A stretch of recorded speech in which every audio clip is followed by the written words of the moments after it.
Hey everyone, I'm Robbie Samuels, author of Break Out of Boredom, Low-Tech Solutions for Highly Engaging Zoom Events. And the best advice I ever got was from my friend and mentor, Dory Clark. She said, "You'll know it's time to leave your job when it gets in the way of your business." I love that. And advice from Dory. I love Dory. That's awesome. So when did you find that out, Robbie? When did Dory tell you that? Dory was trying to help me leave the relative security. I say relative because we also know it's not that secure of a day job. Probably starting in like 2000, like 12, 13. And then I told her at some point I had a plan to finally leave my job, and it was like a multi-year plan. And she said, "That's not a plan. That's not a plan to quit."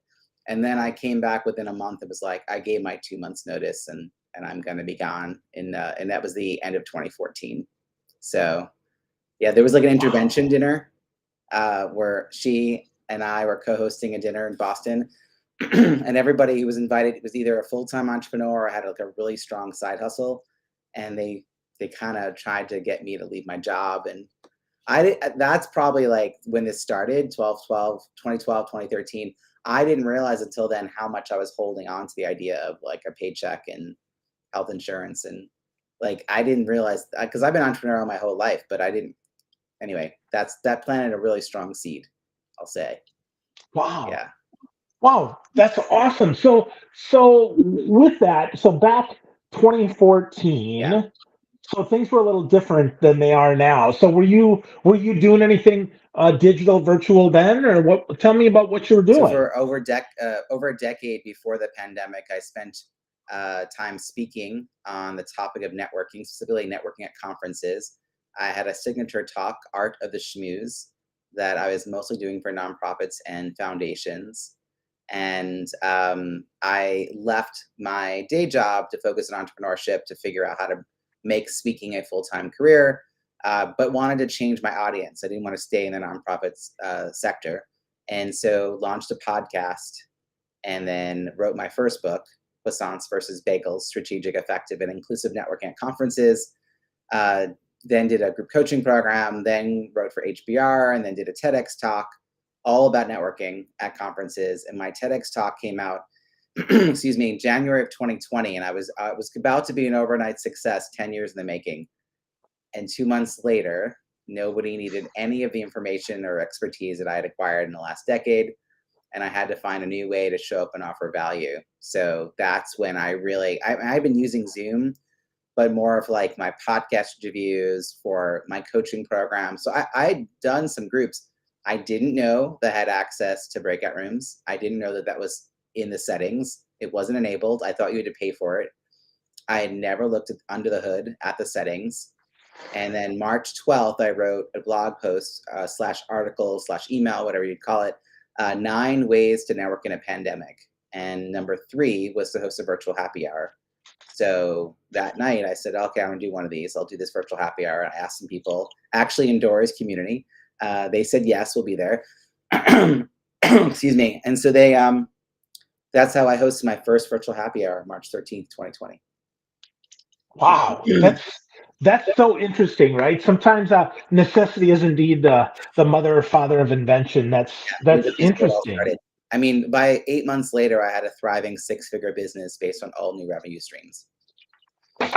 Wow, wow, 2020 was a that's very busy year.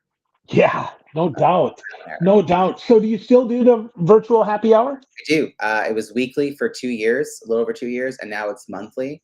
NoMoreBadZoom.com. It's the hashtag NoMoreBadZoom virtual happy hour. And then I set up about a year ago a monthly club membership. It's the Content and Connection Club. So some of those folks that had been coming, I basically said, let's just make this, kind of more intentional space. It's focused on entrepreneurs, and it's $25 a month, Phil. It is not how I'm making my money. Half the money goes to charity, goes to Feeding America, to help our neighbors facing food insecurity. And we get together. I spend about 20 minutes sharing about my business, some transparent thing I'm doing. We share wins and celebrate each other, and then I run it as a mastermind, so people can raise their hand, ask us to review things, check on things, or we just get into topics. Last week it was Chat GPT for good or bad, right? Like it was a space to have those kinds of conversations. And I just enjoy this community, and I'm so grateful they helped me figure out I had another way of adding value. Wow. So how many people are in that, Robbie? I'm just curious. There's about 70 in the group, but like most groups, there are people who are paying and don't do anything. So there's an online portal on Podia that people have access to a bunch of content I've created. Some I charge for, some I don't. But as far as being club members, they get access to all of it. And there is an online discussion boards to use. And it's not easy to get people to be interactive in those spaces. So we occasionally have a flurry of activity. And then I would say there's about 20 people who come fairly regularly, if not every week, at least a couple of times a month. We'll see them pop in. There's like a core group of like a dozen that come religiously. And then the number of Bad Zoom virtual happy hour is now back up to like, I would say about 40 people, which is fun. We were at the height in 2020, we had like 60 people coming every week. We celebrated Christmas together and New Year's together in 2020. It was nothing else to do. Like this is our Yeah. community. Yeah. Wow. Wow. That's amazing. Well, with that, I really enjoyed your new book. I wrote a review on Amazon about how, I've been using Zoom since the beginning. Yeah, absolutely. Right. Break Out of Boredom. Great book. And I was like, okay, all right, Robbie, I'm gonna know this stuff. And I have to tell you, you shared some stuff with me. I was like, that's super interesting. I mean, your interrupt prompt there, your thank you next is super good.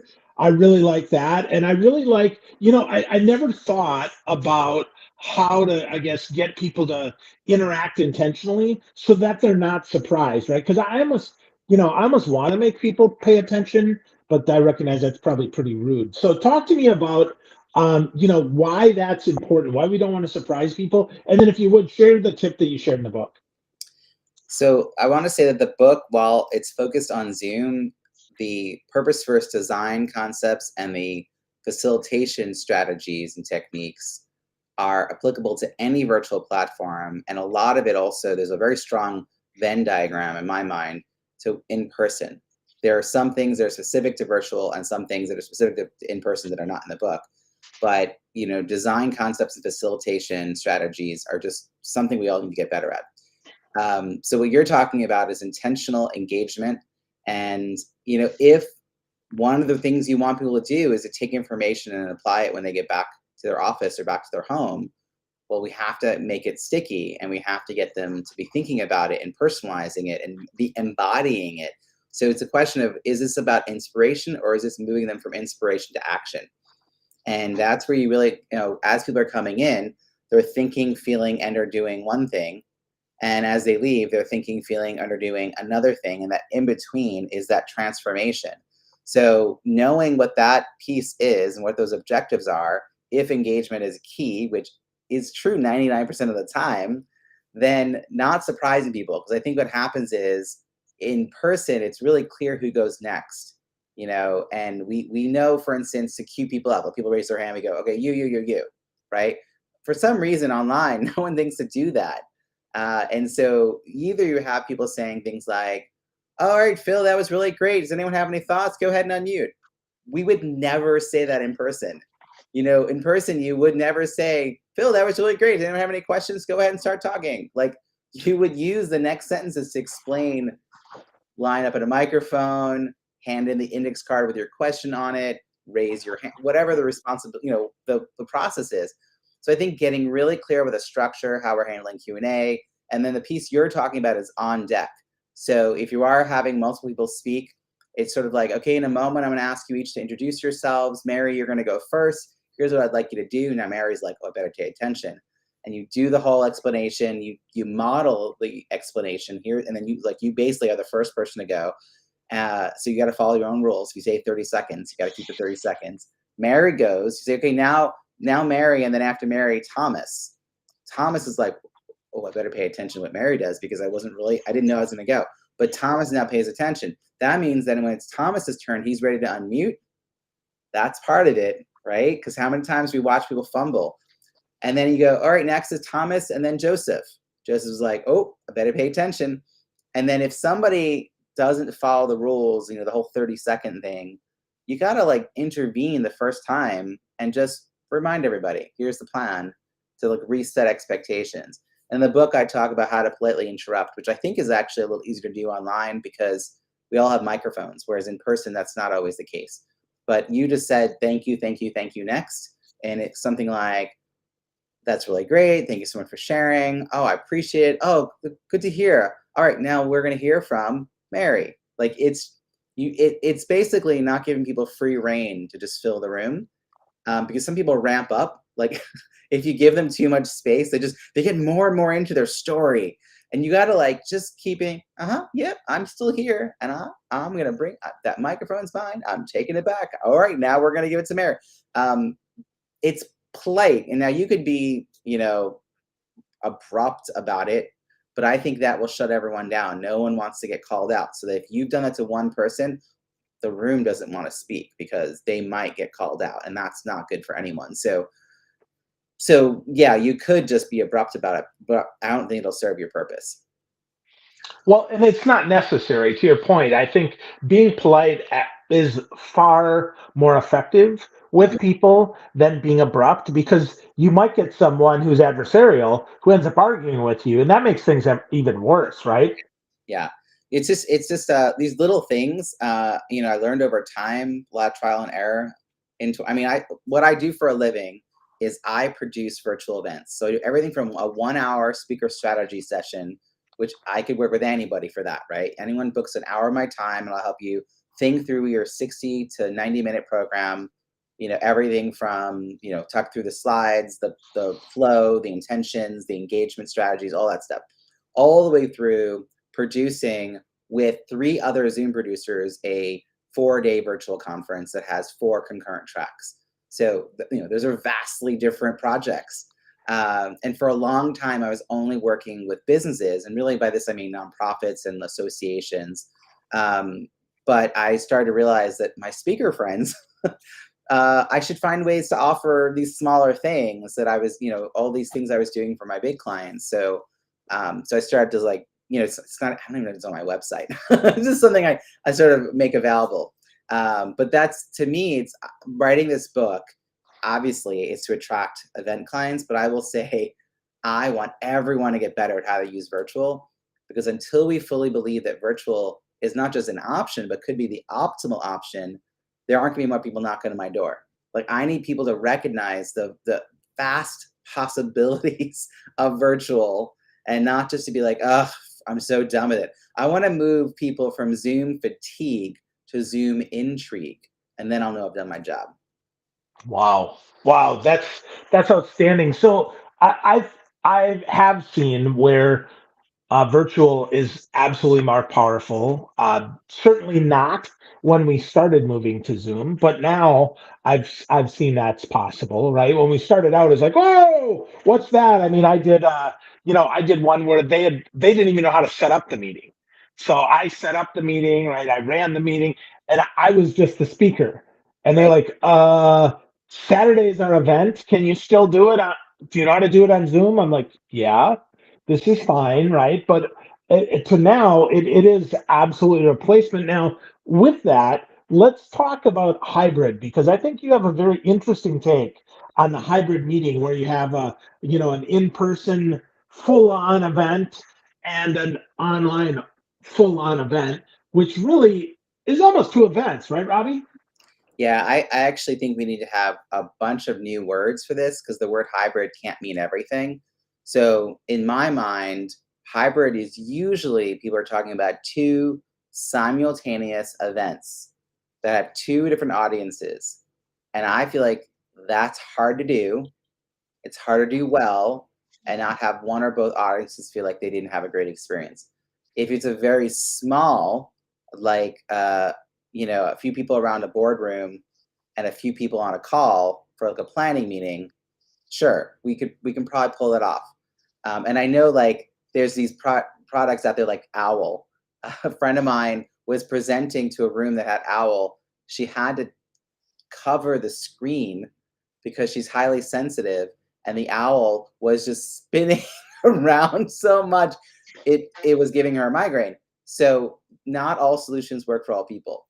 Then you have like a Tony Robbins size budget where hybrid is possible, simultaneous hybrid, because you have the team and the technology to have a screen, like a wall of screens that the audience in the room sees, and vice versa, cameras pointing at the audience. Most of us don't have those kinds of outsized budgets. So the way I propose we use Zoom is as a way to build community before and after an in-person event. And not everyone will go to the in-person event, so it will become special on its own. And by the way, I'm an event design consultant, not just a virtual event design consultant. And I've got a decade before the pandemic of helping people think about the design and flow and engagement and welcoming for their in-person. And so some of my clients do both. And so I will do strategy sessions for both. And I've got all these great practices. They've been written up recently at PCMA, and BizBash, like writing about the stuff that I do. So I think that what we can do is actually have better retention of our members by using virtual programming throughout the year, leading up to and after our big annual in-person event. I want to note that I'm not saying live, because they're all live events. I keep hearing speakers say live event and they mean in person. We are live. We're here. You know what I mean? And I think, and of course, asynchronous pre-recorded content has its place within all of that as well. And it could be the replays that you put into like a vault or something for members to have access to. But I really think we have to make it worth attending live, whether that's in person or virtual. We have to make the value of that evident and clear, because otherwise people are either not going to get on the plane to come to our events, or they're not going to log into our Zoom. They're going to say they'll watch the replay, but the reality is they're not going to watch the replay.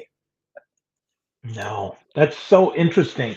But Robbie, just give me some examples. Like, what is the value of those before in person and then after events for folks, especially if they're highly engaged? So prior to the pandemic, what I was working on in January was a new talk that I was gonna. February, I hired a new virtual assistant who I'm still working with, and she was gonna help me get this talk out there. And it's all about how to engage year 2 participants. So we always do a ton of thoughtful programming for first timers. They get a first time orientation. They get a little badge or something on their name tag. They might have a buddy, but we can recognize them. They're part of a cohort. They can find each other. People are nice to them. Year 2, they don't get any of that. And they still don't know anybody, and they still have lunch by themselves, and they don't get invited to drinks. And they probably spent more money and time to get there, because this time it wasn't in their region, right? It wasn't their part of the world. And you wonder why there's a drop off between years 1 and 3. So I think one way to do this is you get people to show up to that first year, right?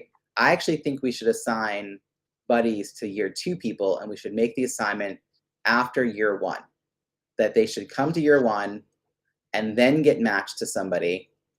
And that person should do a one-on-one Zoom call with them at some time during the year, and encourage them to attend all the virtual programming that organization is hosting, so they get to know and meet people, and encourage them to stay connected with people they met at the conference the first year. Because too many of us, for years, you'd see someone like you and I would meet, and then a year later we'd see each other at an event. And then a year later, maybe by year 3, we're having drinks and we're making plans. But it's really hard to get members to stay engaged if it's just an annual event that they've spent a lot of money on, and they kind of, the end of year 1, you'll feel overwhelmed, but you know you're going to be overwhelmed. But year 2, it feels bad that you're still feeling overwhelmed, because you kind of expected it to be better. It's not better, because you don't have all those safety measures in place as a cohort. So I see virtual programming as being a way to keep people connected. And there are associations that have one chapter in an entire state. And so I think virtual programming, even on a chapter level, is incredibly important. You should have, I think live is good too. I love hugging people. I'm a people person, but I think if you mix it up, you'll have, again, better retention, even on a chapter level. And one of the things I offer, Phil, is I meet with chapter leaders to help them design a run of show that is sort of a generic template they can use. So when they have outside guest speakers like you and me come in, we get slotted into a pre-existing run of show. And if we're really good and we have engagement, that's wonderful. But if we're not, that's already built in. There's already a plan for how to spotlight, breakout rooms, all that good stuff. They know how to do it, and they can pass it from year to year, from one volunteer board to the next. Because I think that it's those local levels that can do so much to do engagement for a national organization. Absolutely. Absolutely. That's so interesting that you talk about that, because that's the same strategy that to your point, that I would use at an in-person event, right? That would be the same thing. How do we make sure that the second time they show up that they feel just as welcome? How do I make sure that we have a good run of show so that even if the speaker puts everybody to sleep, they're going to wake back up after that? So that's so good. So what are some of the objections that you get, Robbie, for people why they say, no, no, I'm good. I don't need more engaging meetings? Most people think they already have what they need to know as far as knowledge around Zoom. And you're a good example. I'm actually, some of my favorite reviews. There's over 170 reviews of this book. The book has reached 18 number one bestseller categories across 3 countries: US, UK, and Canada. But my favorite reviews are from my fellow professional speakers who basically say something like, I've been doing this for 10 years, and I've done thousands of these events, and I thought, I'm not going to really, what am I going to learn? And then they have 3 paragraphs of things they learned. I am blown away. And that is the problem, is that we all get to a level of competency in a rush, but we haven't all strived to get better. Like, I'm aiming to get 5% better every time I'm hosting or speaking. And that includes on Zoom. And I think that a lot of people figured it out and then they didn't keep going. This book is written to presenters who don't have home studios with hair lights and 3 camera angles and a green screen and all that stuff. Some people did that. Awesome. A lot of us didn't, for a zillion reasons. Some people bought equipment and it's still in a box, right? Okay, guess what? This book, the low tech part, is, you want to have a decent camera and decent lighting and a decent mic, and those things don't have to cost tons of money. And I have sort of a range of options in the book. But for a few $100s, you can have a decent setup, but it's not about the tech. It's about the technique. And that's the part, I think, the resistance, Phil, is that people don't see the gap.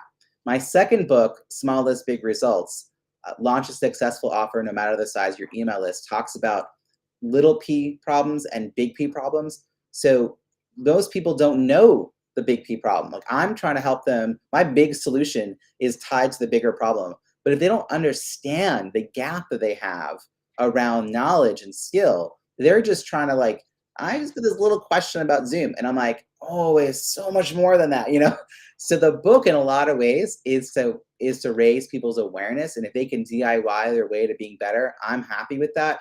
If they want support, I do training and certification. I can do consulting. I can train speaking. You know what I'm saying? It's about showing your value, not telling your value. I can't tell you that what I do is valuable. I have to show you. And I had to get literally in all the IP I know on this topic. Do you know what I mean? Like, most people are like, I can't give away. I'm like, give it away. Let people see it, and they will decide whether they want to work with you. Yeah, no, you sure did. I mean, there's so much in there that you did give away. I have a Kindle version.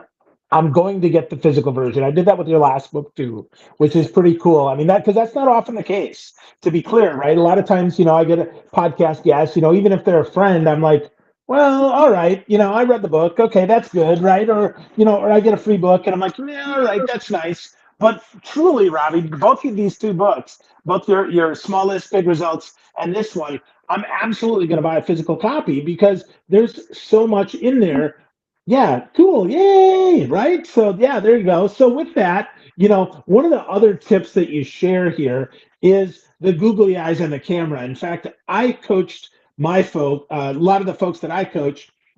I tell them, put a picture of me on the top of your camera or under your camera. So you're looking at me. A, it makes you less nervous. And B, Look at the freaking camera, right? So talk to me about the googly eyes, Robbie. Oh, it's for my friend Elizabeth. She does a presentation where she helps lawyers do a better job presenting virtually. Back in the pandemic, this was a big issue. And she talked about this googly eyes.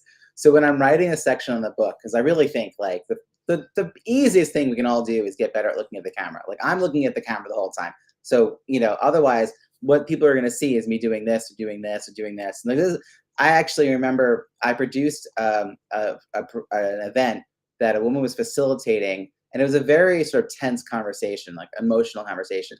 So she was leaning in. Mm. We're like looking at her forehead.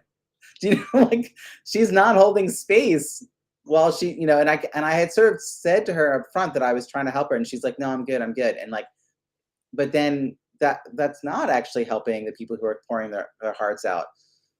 So I've already forgotten what your question was because I Oh, went about off the track. googly eyes. Okay, so I agree with you. There's lots of things you can do, and as I was talking about with my wife, I mentioned Elizabeth Steele Hutchinson's like idea about googly eyes, and she walked out of the room, came back, she handed me a bunch because turns out we have them in our house for kids projects. I didn't realize. So now I've got them above my thing, and they're like, it's funny because one's a little lower than the other, so it looks a little quizzical and keeps me entertained. I'm making eye contact with the camera, but you can tape a picture behind your camera so that you're looking like right above it. You can also put a hole in a picture and put it over the camera, like get your dog picture or something.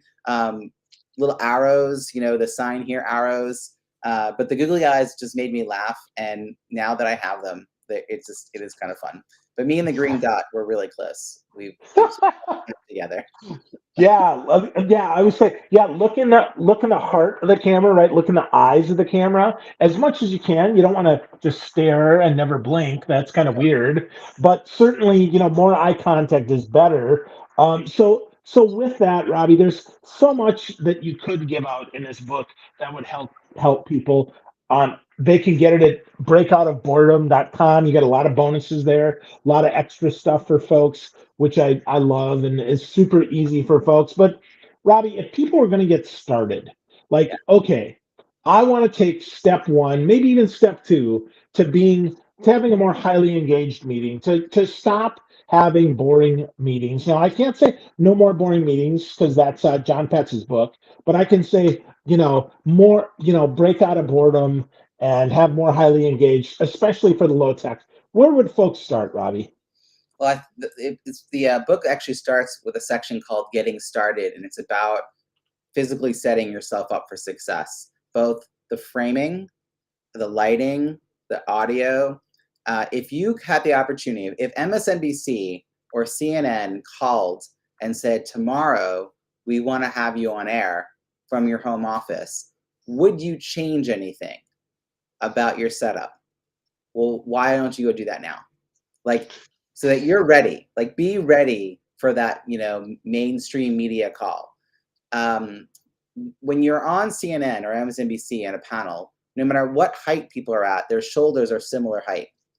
And I think that's like you and I are trying. I saw you adjusted your camera a moment ago. Like we're trying to figure out like how to. That's one of the things because if you're on a panel or you're moving from one speaker to the other, it's jarring if that's not. It doesn't look right. It looks sloppy. And again, I had someone who had a camera like at the bottom of like it was an external camera just sitting there pointing up their nose.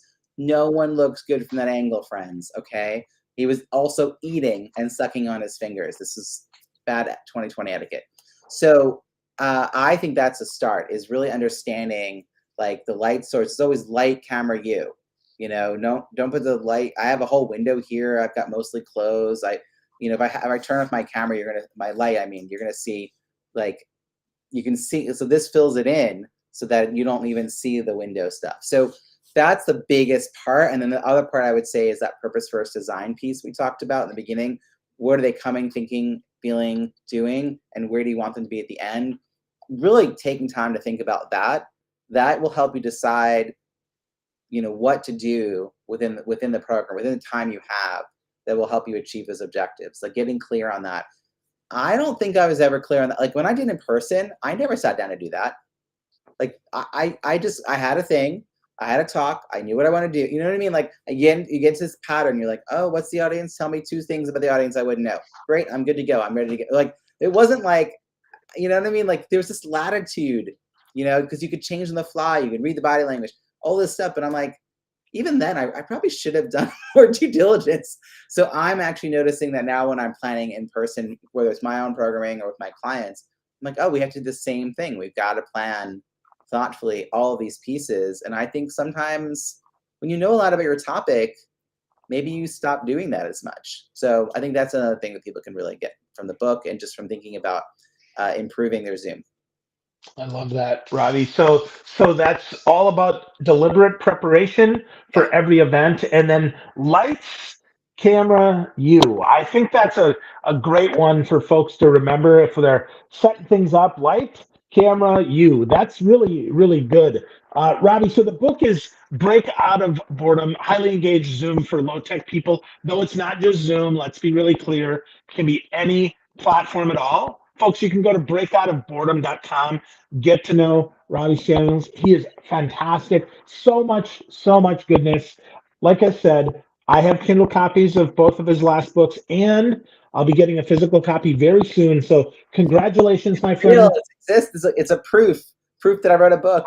Yeah, there you go. Good stuff. Yeah. So, friends, go to breakoutofboredom.com, get to know Robbie Awesome. more, and have better Zoom meetings. And And I then can't wait to too. read your reviews. Thanks.